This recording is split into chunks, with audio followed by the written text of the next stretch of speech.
Okay, good evening, everyone. We are resuming our November regular scheduled council meeting. The time is now 6:18 p.m. Please remember to silence your phones. If you must take a call, please kindly ask that you step outside and respect our council meeting time. Madam Clerk, please call the roll. Councilwoman Nicole Reynoso. Present. Councilwoman Marín Porras. Here. Councilman Rafael Pinedo. Present. Vice Mayor Digna Cabral. Present. Mayor Christy Fraga. Present. Mayor, you have quorum. All right, thank you very much. Please rise for the Pledge of Allegiance led by Councilwoman Reynoso. I pledge allegiance to the flag of the United States of America and to the republic for which it stands, one nation, under God, indivisible, with liberty and justice for all. Okay, do we have anything for the agenda order of business in the evening? I don't think so. No? Okay, No, Mayor, we deferred the item 19F this morning. thank you very much. All right, we'll go ahead and open up public comments. The public comments portion of this meeting is now open. If you would like to speak on anything on this agenda, please do so at this time. You have 3 minutes to speak. You can approach the podium, state your name and address for the record. Make sure to pre-register with the clerk, or you can also register after. If you're not pre-registered to speak, you can come up anyway and state your comments. I have no pre-registered speakers at this time. If anyone would like to speak regardless, please approach the podium. Hello. Hello. Good evening. Evening. My name is David Prado. I Please. live down the street. Yes. I live down the street, 4900 Northwest 79th Avenue. Can you put your name on the record again, please? Yes, of course. It's Prado, David. Thank you. Yes, I had a question. I was looking at the referendum. It says you guys are looking at approving selling kratom here in this area. We're actually restricting it, not allowing it. Oh, that's really glad to hear. Thank you. I must have misunderstood that. Unrelated issue. I think that we really need to look at who's managing our HOAs. Thank you very much. We appreciate it. Thank you. Any additional comments? All right. Being none, we'll go ahead and close public comments at this time, and we'll go ahead and move into our items. Madam Clerk. Madam Mayor, would you like to take up item 9E now from the morning? Sure. Yes, we can go ahead and do that. Is the consultant here? I will read it into the record. Yes, thank you. Yes, Mayor. A resolution of the Mayor and the City Council of the City of Doral, Florida, adopting the 2025 Transit Plan Study Update, providing for implementation, incorporation of recitals, and an effective date. Thank you, Madam Clerk. Madam City Manager? Yes, good evening, Mayor. Our Public Works Director, Carlos Arroyo, and our Assistant Public Works Director, Rita Carbonell, are here with the consultant. Good evening, Mayor, Vice Mayor, council members, City Manager, City Attorney, City Clerk, members in the public. So at the June 2024 council meeting, the mayor and the council members adopted Resolution 24-194, providing a work order for Gannett Fleming to conduct an update on the Doral Trolley Smart Plan Coordination Study. This study evaluated the future of the Doral transit system in light of regional and local changes, building on the Doral Trolley Smart Plan Coordination Study, which introduced the hub and spoke concept. The analysis considers the impacts of Miami-Dade County Better Bus Network, launched in November 2023, along with the City of Doral's continued growth in housing, employment, and medical facilities. It identifies service gaps created by countywide route modifications and refines the Doral transit system to maintain and enhance accessibility. The study provides key recommendations that can be implemented in phases as approved by the mayor and the city council members and as funding becomes available. Please welcome Mr. Nelson Mora from Gannett Fleming, who will lead us in a presentation. Thank you very much. Mr. Mora? Good evening, everybody. My name is Nelson Mora from GFT Infrastructure, formerly known as Gannett Fleming. Yeah, we can just go back one slide. I think it's just the title slide. Oh, that works. Yeah, so I'll just recap the Doral Transit study that we performed. A little bit of background as to why we performed this study. The study, we started actually a version of it in 2020. We concluded the study and recommended system was that we called the hub and spoke, where it was basically new routes and realigned routes that all converge into one central point here in the downtown Doral. Since then, a couple of things happened. COVID, I think you've heard about that, and also the 2023 implementation of the Better Bus network that Miami-Dade County did. This is a big one, mainly because it restructured. This was the first restructuring of Miami-Dade County's bus system in over 40 some years. And even though they reached out to all the municipalities and they received feedback from every municipality, restructuring still took place. And in this case, in the city of Doral, there was a lot of coverage that was removed. Thus, having the need to relook at this study from 2020 to see how we could provide increased coverage, especially from the one that was removed from the Better Bus Network implementation. So again, the purpose of this study was to look back at the hub and spoke and see what changes could be made pending because of what was done in 2023 for the Better Bus Network. And also, instead of having this hub, and the other big idea from the study was to, instead of having just the one hub, have mini hubs, mini connection points. How do we better integrate these new routes or these existing routes to transfer in various places throughout the city, not just within one central place? So the study process, simple, like your typical planning study. We collect existing conditions. We make assessments on these existing conditions. We engage the community to get their feedback as data, very useful data indeed, and then we make recommendations upon that. What I mentioned about the Better Bus Network, this was the first restructuring of the routes of Miami-Dade County in over 40 years, and quite a few were eliminated from within the city, basically leaving the city with very little coverage from regional transit. And so this is the, on the left here, we have the existing system of the Doral transit system, the Doral trolley system.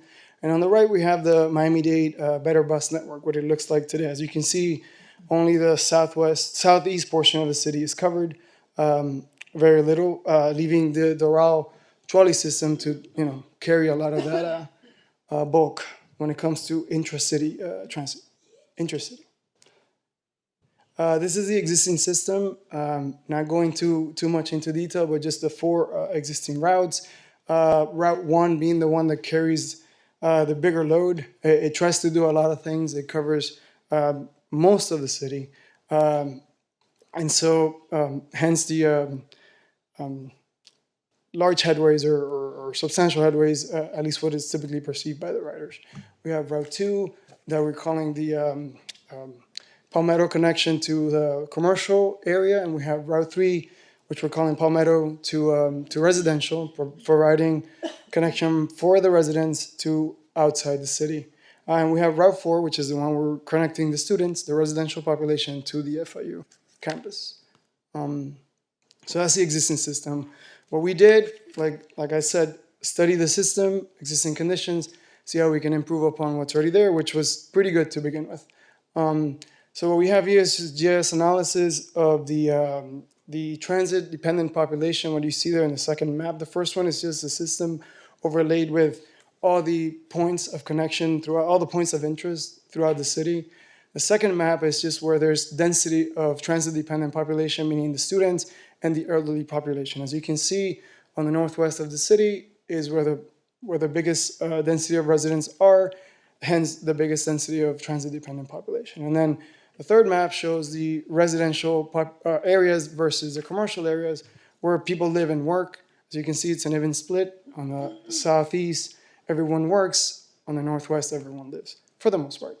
And then the last one is just a heat map to see those differences, a little bit better color-coded. The ridership, we had data, the counters have been on and off, but we had good enough data from the counters to assess where the biggest ridership was.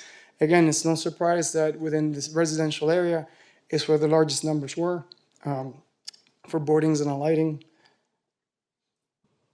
As I mentioned before, we had 2 public meetings. A lot of you were part of that, as well as the general public. We received good feedback. The very obvious one being frequency of the trolley. which is highly dependent on the number of vehicles, and we'll get to that. We'll talk about that. But again, this was the first presentation where we just talked about existing conditions, what it is that we're doing. Then on the second one, we presented the recommendations that were well received from the public. Again, everyone expressed support, especially for the new Route 5, which we'll get to, and the mobility hubs. Again, so the recommendations, what is it that we're doing? It's an ever-growing city. It's growing now faster than it has before. We're just trying to meet those needs with the transit system. So this is a breakdown over here on the right. We show the general recommended system, and then this is a breakdown of the routes. Route 1A and 1B are basically the biggest change, where we're splitting Route 1, which, like I said, try to do a lot of things, try to provide a lot of coverage that's much needed. So what Route 1A and 1B do is sort of like distribute that load a bit more strategic. Route 1A, for example, is now providing access to Miami-Dade West Campus that before wasn't, and it's staying within the residential / northwest area, northeast area of the city, the commercial area, the downtown area. Route 1B connects the residents to, again, continues to connect the residents to Dolphin Mall hub, as well as the southeast commercial areas of the city. Route 2 stays pretty much the same, with a slight change of, instead of going down 87th Avenue, we're 84th. No, we're going down 97th now. Right? Yeah, the health route. Yeah. So, thank you, Rita. So Route 2, the biggest change, or the only change, is that instead of going down 87th and having sort of that dead headway there, we're going down 97th, where we're capturing a little bit more of a residential population. And that's pretty much the change for Route 2. Route 3 is doing a pretty good job on its own, so we didn't touch that, and neither did we touch Route 4. And then the biggest addition is what we're calling Health Route, which, again, we're connecting the Palmetto Station to all the medical facilities that are within the city, going down 84th Ave, and connecting to UHealth over here, going through downtown, as well as to Jackson West. This is a breakdown of those routes that I just covered, and pretty much what it would take from a vehicle perspective, the number of vehicles that it would take to have acceptable headways, those being either 15 minutes or 20 minutes, right? Anything beyond that, it's the perception of the public is it's just too slow, right? So acceptable headways from a transit perspective is 15 to 20 minutes. And to do that, we will need approximately from 31 to 40 vehicles. Today's inventory, it's 23. It's slightly better than it was back in 2020, but it's still long ways from being able to provide those headways. It's expected. So this is the two systems compared to each other. The one on the left is the existing. The one on the right is what's being proposed. As you can see, it's overlapping of routes, good redundancy. Usually more than 3 routes connect in each of these points that I will get to, but just providing substantially better coverage than it is today, which is already good.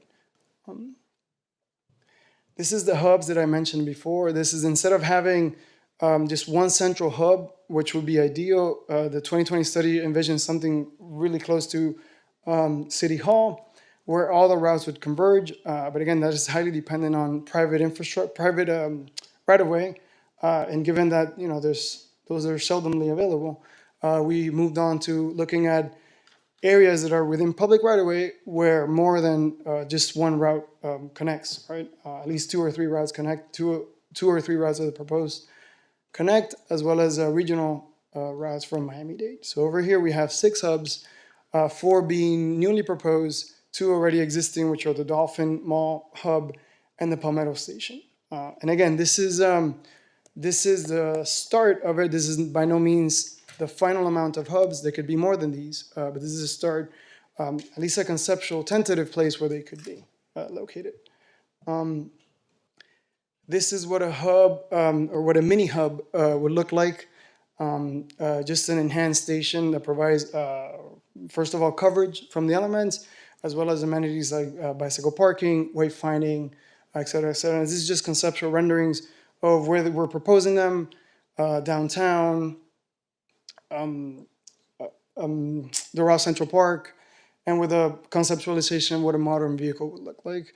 And down there is just a rendering of what, it doesn't have to look like this, it's just a concept, just a pretty picture to showcase what they can be.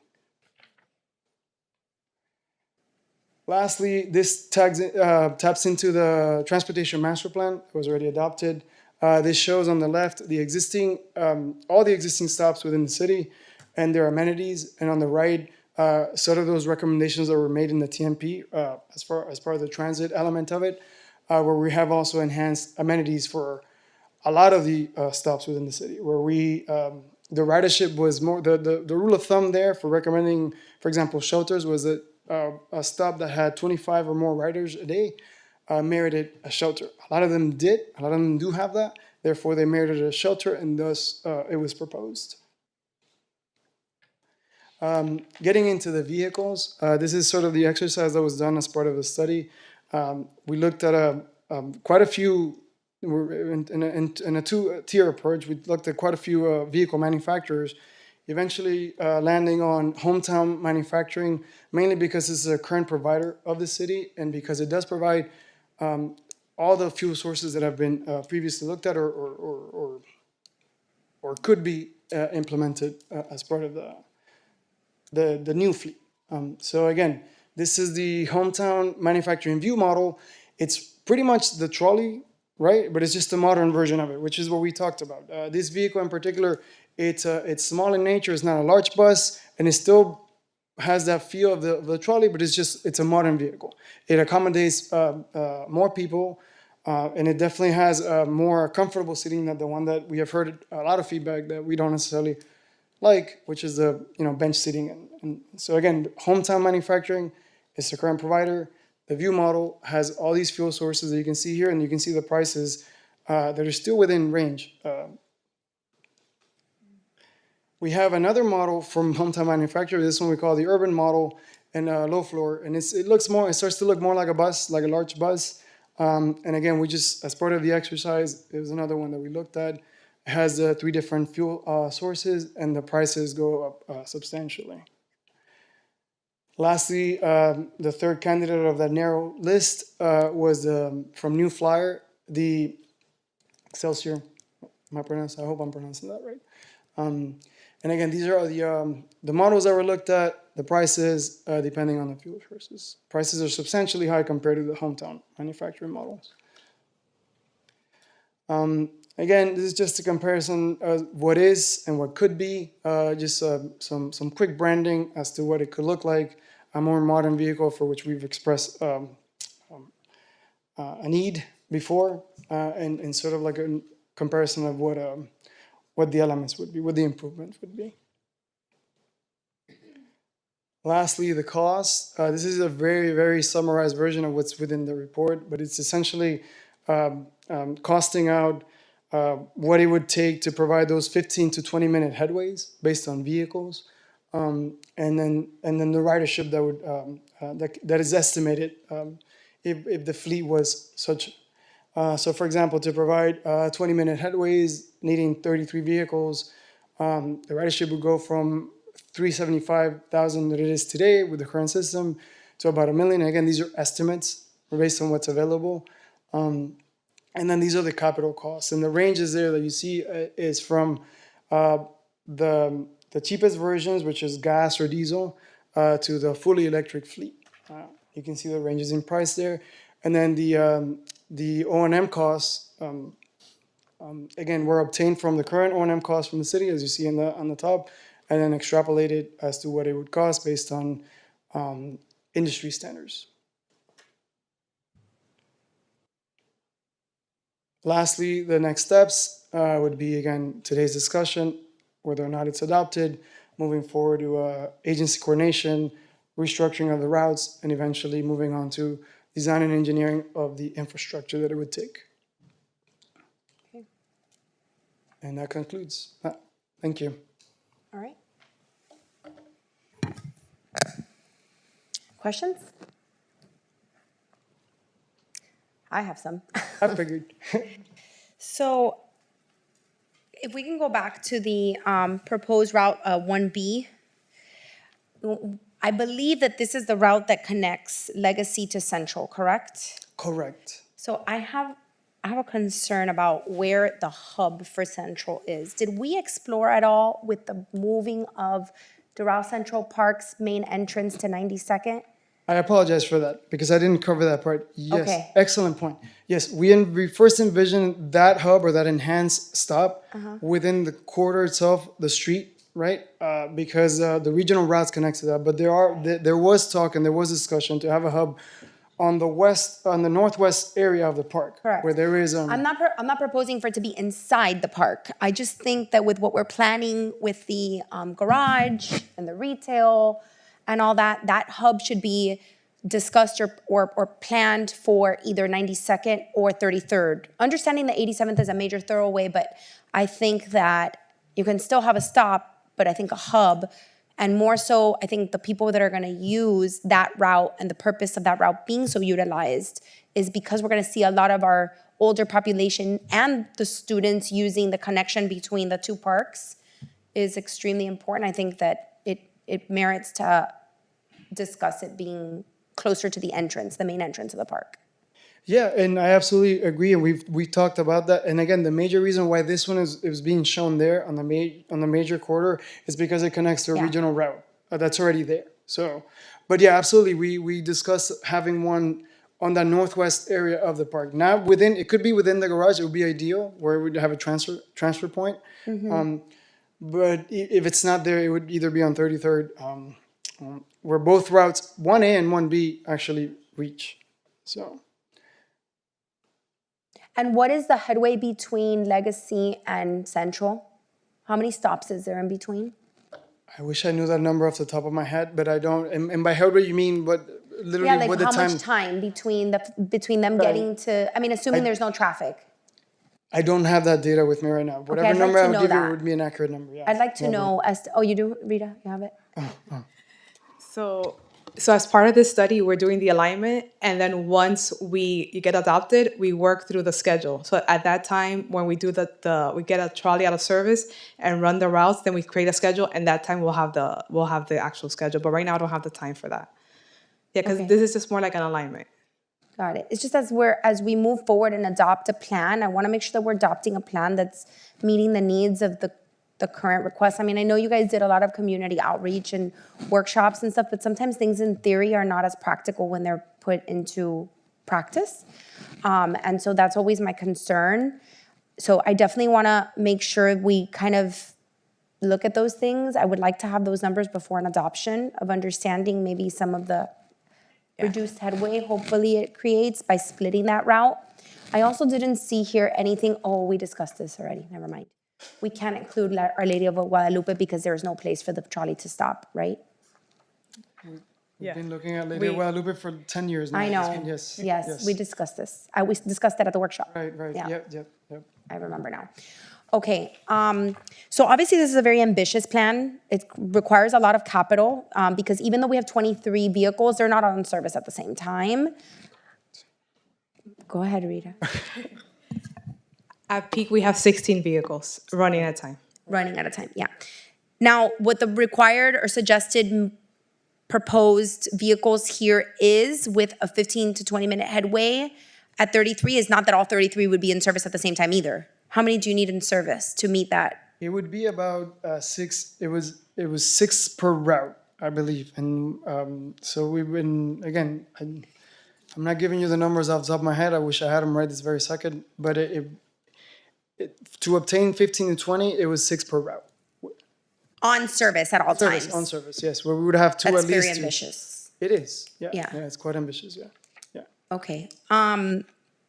Do we have, I didn't see the numbers here. I'm sure you have it within your studies. The number of ridership, because I know when we're talking about the new trolleys, I personally like the nostalgic look of the other trolleys. It gives it that small town feel. Okay. However, I do know we have to modernize a bit. I always envisioned as we expanded our routes for them to be more direct, more frequent, connecting shorter distances, that we could look at like smaller buses, not replace particularly our trolleys, leave those for like, for example, the FIU route, some of the more, the routes that cover a little more ground, and then possibly looking at at having a smaller bus or something a little more modern but smaller, that would cover those other routes, maybe more cost effective. Was that looked at all? Because I know you said the ones you're looking at are actually We big looked at capacity. them, and the ones, and it could have been, again, we could look at them again. Most of them were not manufactured in America. They're European vehicles. They do have them, and they actually do have them in place in places like Italy or France, where they have it. Yeah, it's basically a mini bus, and it's electric, and some of them are even automated. And we looked at all of those, but again, arrived at let's look at what the what the manufacturers are that we could easily procure the vehicles from, and none of them manufacture such a bus. Hometown, we did speak to Hometown, and they are making a lot of changes to the way they run things. So I wouldn't be surprised if within the next, like back in 2020, the Hometown, That they start to make smaller ones. exactly, they didn't have any of these models back in 2020. Yeah. So they're very new. So No, and we also, even though we have 23 on fleet, we have probably 5 to 6 that we need to retire yes. completely. That just are, I think we have one from like 2009. Yeah. Yeah. So So if This I- is- yeah. If I may, sorry. So we have money budgeted for this fiscal year to buy one of the gas buses if it's adopted, the study. So what we'll do is we're gonna do a pilot program. I already spoke to Martin to do a pilot program for 1 year just to see if we kind of like the bus. So before we commit to it. So that's another thing that we're looking to do before, I think we need to have a bigger discussion about how we're going to continue to manage our fleet and purchase the capital. And I know that that's a discussion I've had with the manager, and you guys are studying and looking at right now at the feasibility of what that means for us. So I'm going to reserve my comments for a discussion in-house before we take this to having a discussion fully about it, because I think that there needs to be a lot more information. And I think it behooves us to have the discussion, because if we want to provide the service that we anticipate and that our residents deserve and expect, as far as quality and timing, which is what's going to motivate people to use the service more, and we're going to see an increased ridership, I think we really need to talk about how much the city can put up capital-wise upfront. So I think there's options to being able to provide the service and enhancing our transit plan and adopting something like this, but there has to be additional options as far as vehicle ownership, maintenance, leasing, which doesn't require us to put the capital up front. So I know that that's something that's been discussed and is not necessarily something everybody likes, but I do think we need to have a real understanding of how it could save us money, and how it can allow us to provide this service quicker to residents. Because otherwise, meeting the expectations of this study and the amount of capital we have to put up, I think I saw like 32 million. If we could go back to the page, I don't know what slide number it was. But it's a lot of money. We don't have that capital, nor are we going to pour that capital in all at once, especially if we want to build the hubs and everything, which I really like. Do we have the right of way for the hubs? Did you check that? Ideally, in all of these places, we did check, again, it's a planning study, so we didn't get down into the right-of-way and the actual as-built and details of it, but I did mention that these are within public right-of-way, and we did look at where there was enough sidewalk space to build that. For example, here in downtown where we're proposing Yeah. it, yes. In front of the park, yes, because that right-of-way does belong to the park, so you Yeah, could but like expand behind the 107. sidewalk. Yeah, Yeah, there's some exactly. other areas there that I don't know Right. that we have that right of way. Let me see if I go back to, but yeah, it was, again, it's not a detailed engineering study, but for the most part, based on the available parcel data, it seemed like there was enough right of way to go beyond the 6-foot sidewalk. Yeah, I don't hate the new models, but I'm nostalgic when it comes to the trolleys. And this is partly the reason why this one, again, we looked at them all, and we thought that this one met all the criteria when it came to that. Again, regardless of the fuel source, it's just it still has that nostalgic look, but it's just a more comfortable version of it, which it's for years we've been hearing that from the users. People don't like the benches, huh? They do not. I know. Having ridden them myself and doing surveys on them for quite a few times, yeah. To add, the gasoline creates less downtime. So was what just- happens to the biodiesel? I was just gonna ask about the gas and the saving. Is there any maintenance and operational savings with the gas? From a gas, it'd be that, Megan, from a capital perspective, there's substantial capitals, and then from a maintenance, it does remove the biodiesel. There but will then be. But yeah, the long run, yeah, I know we would like to do something more eco-friendly, such as electric and LPG, but it does require infrastructure.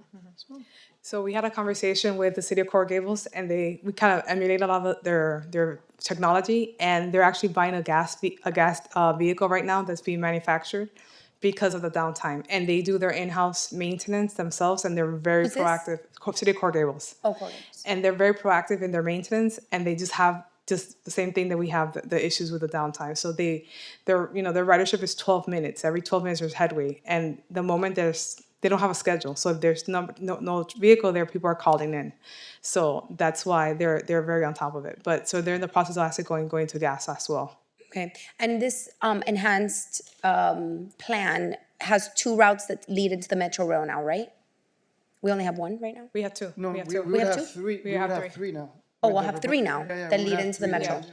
Route 2 would still be leading to the Right. metro, and Route 3 was still, And and Route then five. And Route Route A1, 5 Route would do 5. the health route. So Okay. 3 routes would connect to Metro Rail. And in Route 5, can we go to the new route, the Route 5? Did we really see a need to create a direct, yeah?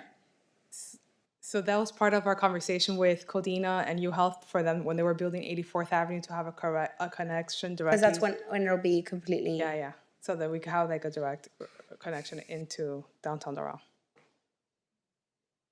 Okay. All right, you're not expecting us to adopt this today, right? So that was the plan. I mean, obviously at your discretion, but yeah, to adopt the plan so that we can move forward with the fine tuning of the implementation and bring forth to you the schedules and all that. I'll tell you, I'm not comfortable adopting the plan today without having a discussion about the future of our fleet, personally. So Mayor, if I may, I wanted the study to come so that you could see what the proposals were with respect to the routes, which is important, and get some input and feedback with respect to that. I think yes, the department has a plan and we wanted to bring that forward because they have been working on it for a while. But I do believe that this is part of more holistic conversation. We need to go back and examine exactly what you're talking about, which is, do we have the capital to be able to actually meet the demand that we have? Obviously, from the time that I was here before and when I returned, and from what I had looked, COVID happened. There are a lot of things in the way that have prevented and let some of the vehicles, again, have excessive mileage. They're old. So it's not to anybody's fault, but it's just the way things have worked out, and that's happened. Rita went and met with the Gables and looked at their operation. Their operation's different than ours, and so those are all things that we need to take into consideration, but we're taking some lessons from those municipalities and what they've done. And I think, yes, it should be part of a little bit of a larger conversation. I've had a conversation with the deputy city manager and the assistant city manager, and we do want to do a bit of a larger analysis with numbers to see what the options are into where we want to put capital or we want to go to a leasing option, and we need to look at that as well. Yeah, and it's not my purpose, or I'm not asking for this to be put on a shelf and not brought back out in a year where it's outdated. Definitely not. I think that we do need to move forward, but I think by adopting it, we're sending a message of implementation, and it's unrealistic if we don't have a plan for the capital and if we don't have a plan for how we're going to manage the dated fleet we have. So what I'd like is, if we have the support, is maybe to come back in the next 90 days, 180, I think 180 days too much, but I think like, the thing is we have holidays, but I think maybe by February, if we can come forward both together, truthfully, we don't even have the contract with our maintenance right now. It's like on a month to month. We've been pushing the can and kicking the can and kicking it. So we need to come forward with an idea because I'd like to implement a plan that we can actually, I'd like to adopt a plan that we can actually implement. If we can look at the possibility of a leasing program, I think we can meet the expectations of this plan quicker. So that's where I am. Otherwise, I want to tailor back the study and the adopted plan because I think it sets a better expectation to the public. So that's where I am on it. If everybody's okay with that, then we can allow administration to continue to work on their analysis on the leasing versus capital. And that way we're not just continuing to purchase when we may make a transition. So I think that it behooves us to kind of look at this in a, more globally, if everybody's okay with that. Sure, I have a comment. Okay, yes, Councilman Reynoso and then Councilman Pinero. Okay, thank you. So first of all, obviously these routes benefit the most needy residents or residents that are looking to afford living here, cutting on costs of transportation, whatever the need may be. Our elderly population, our younger population. So the realization of this study is very disappointing to me. And repeating, it's to no one's fault, but I think we need to align ourselves, like the mayor is saying, for a more realistic approach to getting this done. Because right now, my calculations are the efficiency rate that we have in our transit system is about a 50-40%, which is bad. And I also have a question. Once we start ordering these fleets, how long does it take from the time that we order it to the time that the city receives it? 18 months. Yeah. Okay. So essentially, even if we were to adopt this plan today, we wouldn't see it coming online for about another 2 years. And I think that transparency and that clarification to our residents needs to be said and needs to be broadcasted to them. So I like the proposed routes. I think they're going to be a benefit. I agree with coming back in about 90 days or so with a more concrete plan on how to get this going, because we're still going to deliver this to our residents in about 2 years. So, and in 2 years, a lot of things can change.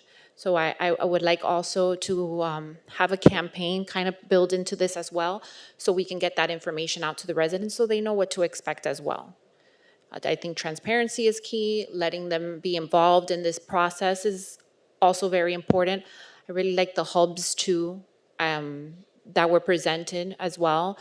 The coverage from the sun, something that is safe for our residents to stand under and be is important to me as well. So yes, a 90-day return time for this, to discuss this with a better plan to get this going is something that I would like to do and not waste any time on this, and look at our other finance options for this, because I know our budget doesn't allow to kick in another 15, 20 buses that we may need. And this is really just to cut down to the maximum time allowed, which is about that 20-minute time. So even to get it down that 5 extra minutes, that can make a huge difference in somebody's day-to-day and the route, we're very far away from that. But the transparency and letting our residents know where this is at is very important. So I just wanted to clarify. So normally we work a lot in tandem. So as we're procuring vehicles, we're also doing the back end office. We have to do public hearings when we make changes to our routes, since we get CICT funding from the county.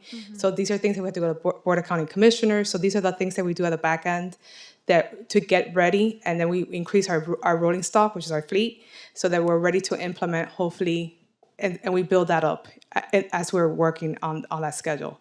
So yeah, maybe 2 years, but we're working behind the scenes to hopefully get it done and transition into it. Well, technically, it doesn't take that long to implement, right? Between the approvals at the county and stuff, we can be implemented in 6 months, probably less. the difference is we implement without the amount of vehicles, you're gonna have 30 to 40-minute headways in between, and then you're gonna have people that are not necessarily happy. The other thing that we could look at, the other thing that we could possibly look at is in the ridership, and I would have to break down the numbers more than what we saw here today, is that if we can shift, and I know we do this now, right? We have more buses on Route 1 because it's a higher utilized route than on Route 3, or I may be saying I'm wrong, but you know, the ones that have higher ridership, we have more buses because it comes more frequent, we have more riders. The ones that have less, you have less. So that may be a way to implement too, like for example, the route that connects the one you're calling the health route, or the, what did you call it? The health route. We could probably get away with having 2 to 3 there versus the 6 you're proposing, right? You may have more time, but I think that would be probably a less utilized route. So then you can shift more to 1B and 1A, or 1A and 1B, which I believe will probably be some of the more popular routes, and Route 3. So I think that there is a way to look at implementing faster than we anticipate, but I think a lot is gonna have to do with whether we move to a leasing option or we continue to buy trolleys. Go ahead. I also want to clarify, I think so there's two things, right? There's existing demand and there's future or expected demand. Correct. What we've heard, especially from the community, is that these changes to the route address their demands. 100%. So in that sense, yes, the route, what we're trying to do here with the larger fleet is to attract more riders, right? Correct. To entace people to actually live Correct. and work within the city. But they still don't pay for the route, so it's still not gonna provide me the funding to be able to make the purchases. So I get what you're saying, but it's a free route. So I hear you, and I agree. I would wanna implement the split of Route 1 tomorrow, because I know it's gonna address some of our bigger issues, like connecting Legacy Park to Doral Central Park, which is an issue for our seniors right now. So I hear you 100%. I'm with you on it, which is why I say I don't want this to be put on a shelf and not implemented. My goal is to get this done in the next 3 months, but we need to have a plan, because I do think we can do this rather quickly if we move to a leasing option, because we're gonna get an infusion of capital, and it's gonna cost us more over the year to pay in maintenance and stuff, but I'm gonna be able to put 30 vehicles on the road possibly, if they can get them. It's gonna take them 18 months probably to order as well, but they can possibly get more quicker on the road than we can. It could take them, what I'm trying to say is it could probably take them 18 months to get 10 vehicles on the road, where it could take me 5 years to get 10 vehicles on the road because I don't have the capital. And again, without extending because we've been looking at it for a bit, but it's also an availability too, because yes, a leasing company would be ideal for for quick implementation, but it's availability of such companies right now. The market is very, very limited when it comes to those things. Yes, limited, but of course, it just takes a long time to produce these vehicles. Of course. Yes, I got it. Okay, Councilman Pinedo. Thank you, Mayor.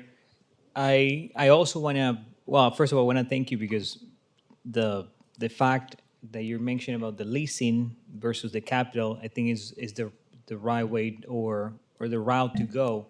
And I also want to thank you, because you guys have been working on this for months, and I know it's a lot of work, especially for our Public Works Department, which, by the way, I don't want to kind of blame everything on you guys, because I think the blame comes to us as an elected officials and the administration, not only now, but previous administrations as well, because, when we talk about the Doral Trolley Smart Plan Coordination Study, this has been going on since 2018, and we're in 2025.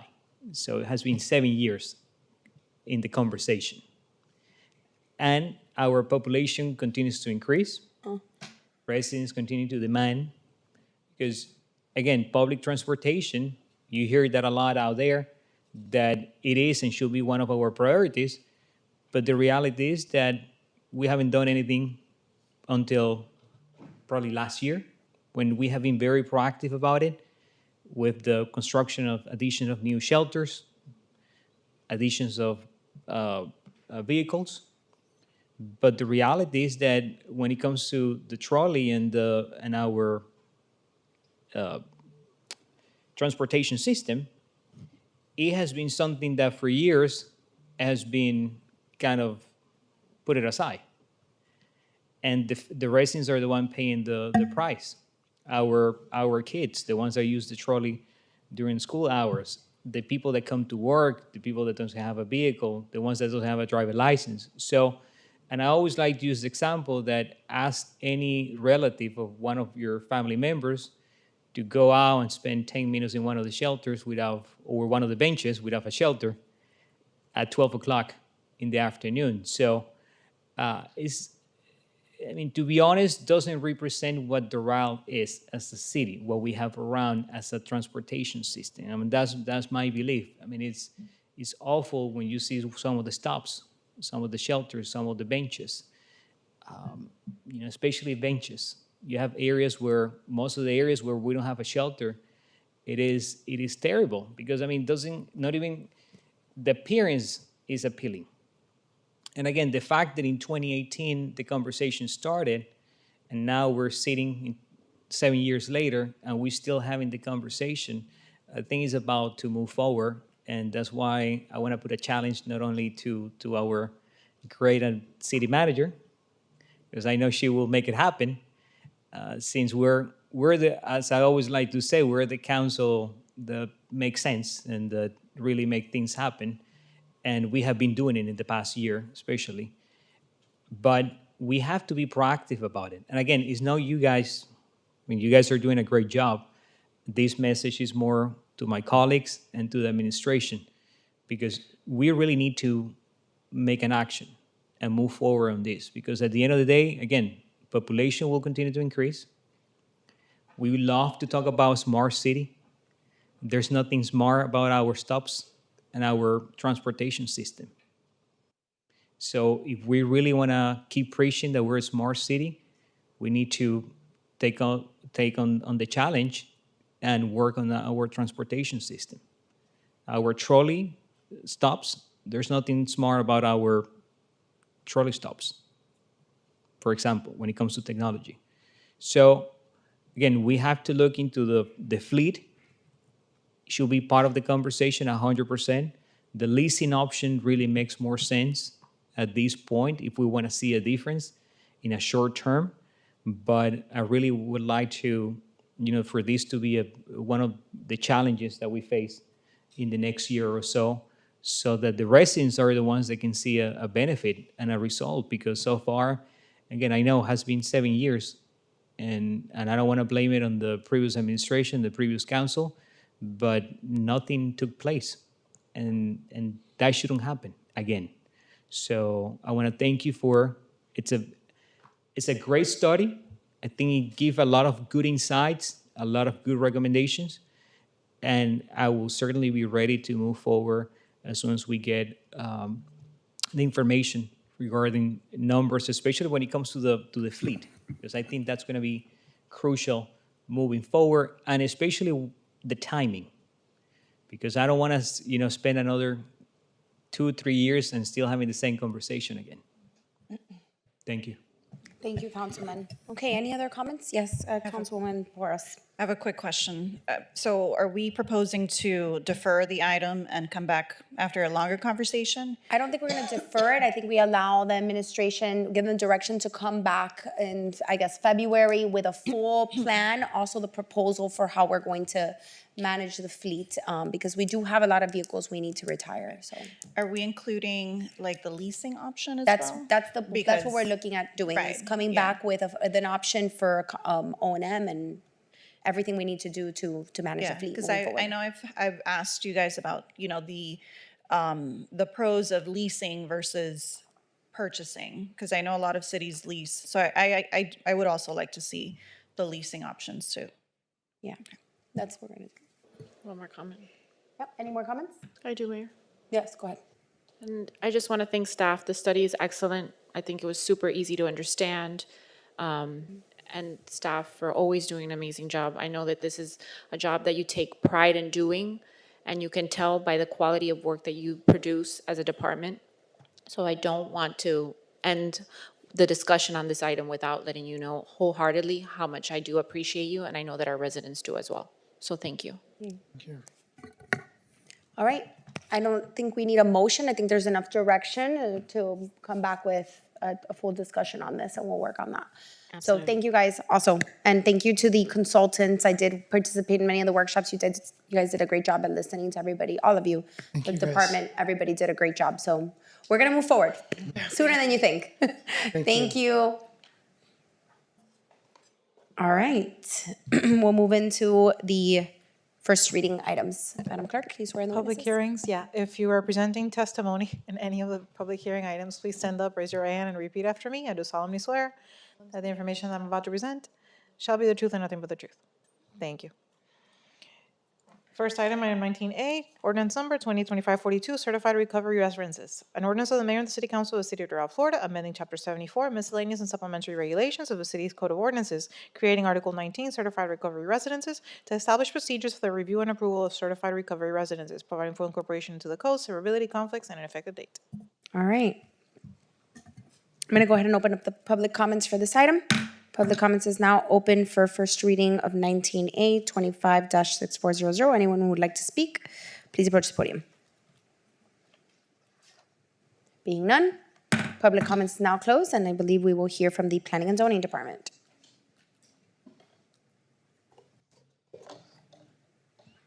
Good evening, Mayor and Council.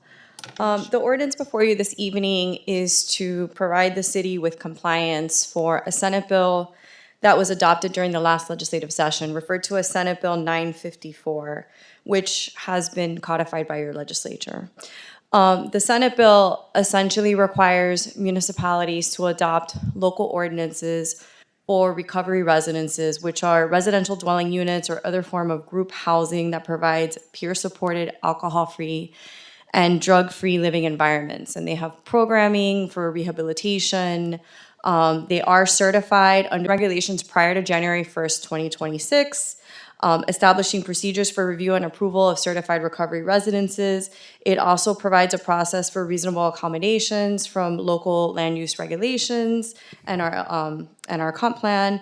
And then we're not allowed to prohibit the certified recovery residences in the city. They will be permitted in single-family residential districts. They operate very similar to group homes for the elderly.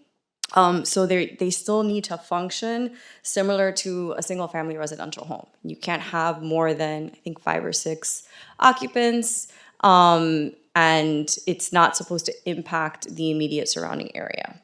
The ordinance provides for a structured application and review process. The review will be an administrative site plan review.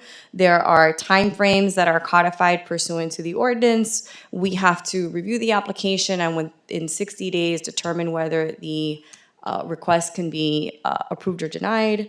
And we also need to provide reasonable accommodations. So in order to comply with the statutory requirements, we recommend approval of this ordinance.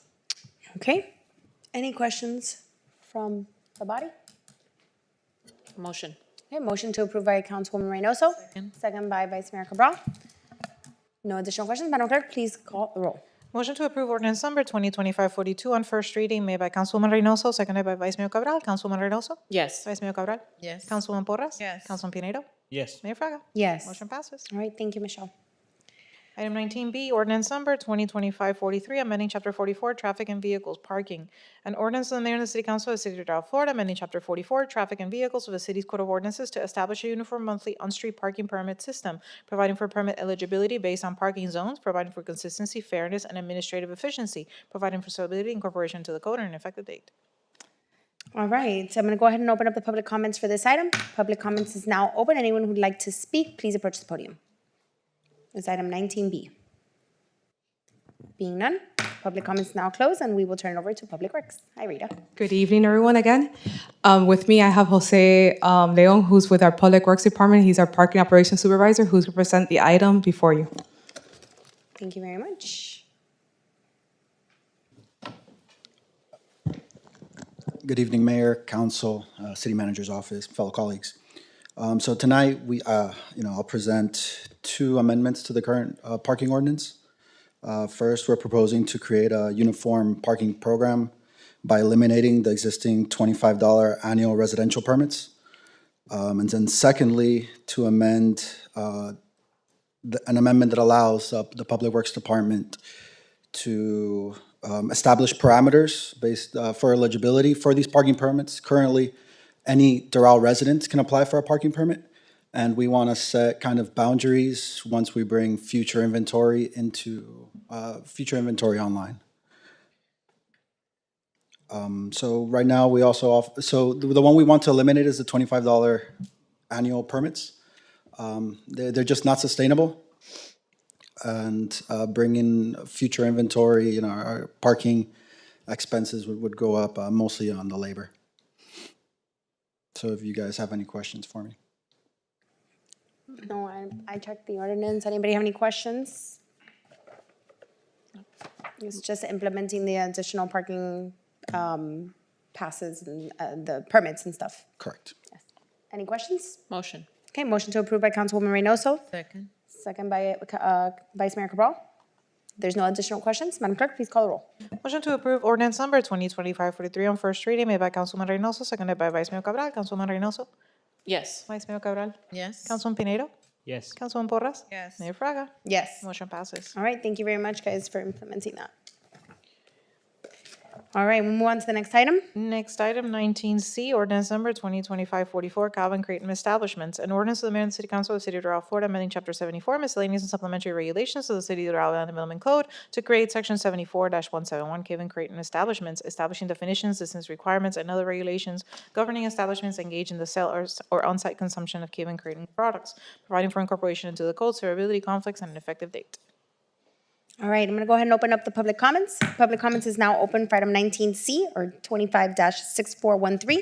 Anyone who would like to speak, please approach the podium. All right, being none, public comments is now closed, and we'll go ahead and hear from this Councilwoman Reynoso's office, I believe with Planning and Zoning as well. Yes. Thank you, Mayor. So this ordinance would create local rules for Cava and Kratom, nobody really knows how to say this, establishments in Doral. As these businesses have grown statewide, so have the concerns for health and safety and the accessibility to our youth. State law limits those sales to 21 and over, but it doesn't address where these establishments can operate. This ordinance adds responsible distance requirements for schools, parks, playgrounds, and places of worship, and prevents the clustering of other similar regulations such as alcohol. The goal is to protect public health, obviously the betterment of our community, and maintain Doral's family-friendly environment. I respectfully ask for my colleagues' support on this item. Thank you. All right. Any comments or questions? Yes, Councilman Pinedo? No, thank you, Mayor. I just want to say thank you, Councilwoman Reynoso, for bringing these forward. I think this is great, and it's certainly needed in order to keep our quality of life and protecting our families and children. So I place a motion to approve. Motion to approve by Councilman Pinedo, Second. second by Councilwoman Reynoso. Any additional questions? I just had a comment also. I think this is great and similar to what we did with the tobacco shops. I think it's important to limit, so great job. All right. Madam Clerk, please call roll. Motion to approve ordinance number 2025-44 on first reading made by Councilman Pinedo, seconded by Councilman Reynoso. Councilman Pinedo. Yes. Councilman Reynoso. Yes. Councilman Porras. Yes. Vice Mayor Cabral. Yes. Mayor Fraga. Yes. Motion passes. All right. Move on to item 19D. Item 19D, ordinance number 2025-45, amendment to micromobility devices. An ordinance of the Mayor and the City Council of the City of Doral, Florida, amending Article 7 of Chapter 44, titled Micromobility Devices, relating to the regulation of micromobility devices, providing for implementation, incorporation of recitals, incorporation to the code, severability, and an effective date. All right. Open up public comments for item 19D, also known as 25-6415. Anyone who would like to speak on this item, please approach the podium. Being none, public comments is now closed, and we'll turn it over to Councilman Pinedo. This is your item. Thank you, Mayor. During the October 2025 council meeting, the city became the first municipality in Miami-Dade County to pass legislation regulating the use of micromobility devices on cities' rights of way. Subsequent to the legislation passage, the city held a regional micromobility conference workshop with local municipalities. And I want to thank Mayor Fraga, Councilwoman Reynoso, our city attorney, Lorenzo Cubiela, our city manager, Zeta Sardina, and our chief of police, Edwin Lopez, for being present, among other elected officials from different municipalities that came to the workshop. Not only it was good because we were able to listen other municipalities' concern regarding the regulation of micromobility devices, but at the same time, we were able to discover additional policies that certainly could enhance our city's legislation. As a result of the workshop, we learned that other municipalities were requiring the registration of micromobility devices operating in municipal rights-of-way. This registration process will allow the municipality, the city of Doral, to ensure that micromobility devices is meeting the city's regulation, also provide for education on safety, and provide for greater regulation of these devices. The addition of a registration requirement is in the city's best interest and will certainly advance public safety. So I will ask my colleagues to support this ordinance. And I want to thank our city attorney once again for helping on drafting the ordinance, and I will refer to him for any additional comments as well. All right. Councilman. My pleasure. Thank you very much, Councilman. Any questions? Motion. Motion to approve by Councilwoman Reynoso, Second. second by Vice Mayor Cabral. I just have one question. Is there a fee for the registration? I There's didn't no see that. fee. There is No none. additional. Okay. All right, Madam Clerk, please call the roll. Motion to approve ordinance number 2025-45 on first reading made by Councilman Reynoso, seconded by Vice Mayor Cabral. Councilman Reynoso. Yes. Vice Mayor Cabral. Yes. Councilman Pinedo. Yes. Councilman Porras. Yes. Mayor Fraga. Yes. Motion passes. All right, thank you very much. Move on to the next item. Item 19E, ordinance number 2025-46, amending purchasing and procurement. An ordinance of the mayor and the city council of the city of Doral, Florida, amending portions of chapter 2, article 5 of the city's code of ordinances relating to purchasing and procurement, providing for stability and incorporation to the code and an effective date. All right, I'm going to go ahead and open up public comments. Public comments is now open for item 19E or 25-6279. Anyone who would like to speak on this item, please approach the podium. Okay, being none, public comments is now closed, and we'll hear from Roman, our procurement division manager. Thank you, Mayor. Basically, what we're doing here is we're updating the procurement code, which will allow, will provide best practice as it relates to the thresholds that are already authorized by the city manager from 0 to 50. So what we're doing is we're asking for 0 to 30 to do one quote, $30,000 to $50,000, 3 quotes. Aside from that, we're asking for a modification to the exemption for the purchase of food for needs and events, as well as requesting a $10,000 fee as it relates to a bid protest. We think that $1,000 is too small in case we need to defend the protests for the city. Thank you, Roman. Can you just explain the purpose of having 3 quotes? The purpose of having the 3 quotes is to check the market. Normally, we don't, unless we do a formal bid. In this case, this is an informal process, so all we're doing is checking the market to make sure that we're paying the right price. Competitive. Does this make it easier or harder, more restrictive, more lenient for the city manager to expend under the threshold?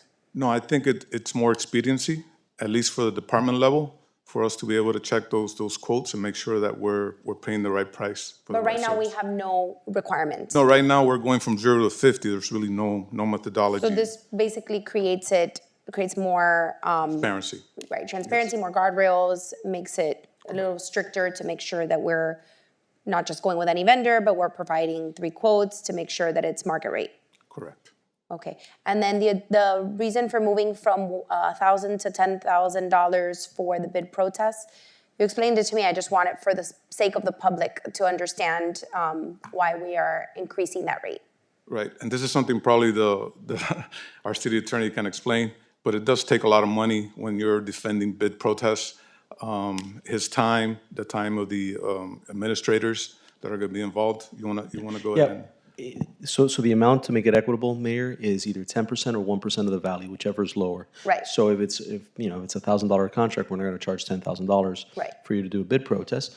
But if it's a $10 million project, yes, you would probably have to pay the $10,000. And that's just for the time that it takes for us to have to investigate, do our due diligence, and prepare to respond to that bid protest. Right, so right now it's $1,000 for any size contract. Correct. To my understanding. Now it'll be based on a percentage, which is the 1%. Or less. Or less, 10,000 or less. whichever is, right. Correct. All right. Any other questions? I have a quick question. Yes, Councilwoman Perez. So the bond that it's a bond, right, that they post, or is it, they're just paying? They're paying. Okay, so they wouldn't get it back if they win or lose the protest? No. Okay. No, and again, it's not 10,000 right out, it's either 10,000 or 1%. So. Right. Got it. Okay. Any other questions? Motion. Okay, motion to approve by Councilman Pinedo, Second. second by Councilwoman Reynoso. Madam Clerk, please call the roll. Motion to approve ordinance number 2025-46 on first reading made by Councilman Pinedo, seconded by Councilwoman Reynoso. Councilman Pinedo? Yes. Councilwoman Reynoso? Yes. Councilwoman Porras? No. Vice Mayor Cabral? No. Mayor Fraga? Yes. Motion passes. All right. We move on to the next item. The next item will be item 19G, ordinance number 2025-41, amending the use of the seal and logo. An ordinance of the mayor and the city council of the city of Doral, Florida, amending chapter 2, article 1 of the city's code of ordinances relating to the use of the city logo and city seal, providing for severability, incorporation into the code, and an effective date. This was approved on first reading on October 8. All right, I'm gonna go ahead and open up public comments for this item. Item 19G-2, or item 25-6369. Anyone who would like to speak, please approach the podium. Being none, public comments is now closed. This is the second reading for the use of the seal and the logo that we enhanced to make sure that it was being followed and that nobody was misleading the public in a disparaging manner as to their personal or political opinion versus their position as an official representative of the city. Also for the use of the seal or the logo by any member of the public. There's no additional questions. I don't believe there was any material changes from first to second reading. No, it's just little. There was just a reference to statute 165.043. That's the only change. Yeah. Motion to approve. Motion to approve by Councilman Pinedo, Second. second by Councilwoman Reynoso. Madam Clerk, please call the roll. Motion to approve ordinance number 2025-41 on second reading made by Councilman Pinedo, seconded by Councilwoman Reynoso. Councilman Pinedo? Yes. Councilwoman Reynoso? Yes. Councilwoman Porras? No. Vice Mayor Cabral? No. Mayor Fraga? Yes. Motion passes. All right, thank you. Madam very Mayor? much. Yes. Since this item just passed, I received an email from the Miami-Dade elections requesting to utilize the city seal in their lobby as a display. They're using it for all the cities. I just would like to, request approval Yes. for them to utilize it. I don't have any. And they asked if they can use the seal or the logo. logo. So I'm not sure what this body would like them to use. I think the seal, so most of our state representatives have a seal in their offices that have been gifted to them as a representation of the cities they represent. So I believe what the election supervisor is trying to do is no different. She's putting up a wall of all the cities that they represent. Thank you. I have no problem with it. Anybody else's? Okay, yep. All right, I've exhausted this meeting and there's nothing else and we can adjourn the meeting. Motion. Yes, Vice Mayor Cabral has a question? May I ask for a point of personal privilege? Sure. Thank you. I would like to take this opportunity that today will be the last council meeting before you go to maternity leave to our councilwoman Maureen Porras. Oh, thank you. This is a personal gift to you with no tax dollar there. Just putting that on the record. I wanted to thank you for everything that you have done for our community. And I wish you the best during this time that you're going to be with your baby, to your husband, and to your loved ones, and to the bundle of joy of Lily. And God bless you for everything that you do. And I hope that you enjoy my little gift. Oh, thank you so much, Vice Mayor. Honestly, it's been such a privilege to work with you and all of you. I'm very looking forward to this new stage in our lives, and we're truly blessed and excited, and I'll be back a changed person. And thank you all for, everyone has been giving me and wishing me well. And so, I want to thank you all for that as well. So thank you, and, I'll be back. Great friend, thank you so much. Thank you. Congratulations. We look forward to you having a safe delivery. And yes, a baby definitely softens your heart, makes you a different person. So God bless. Maybe she be healthy and may you guys enjoy it. All right. I need a motion to adjourn. Motion. Motion to adjourn by Second. Councilman Pinedo, second by Councilwoman Reynoso. On favor, say aye. Aye. This meeting is adjourned. We'll see you all December 10th, I believe. Yes.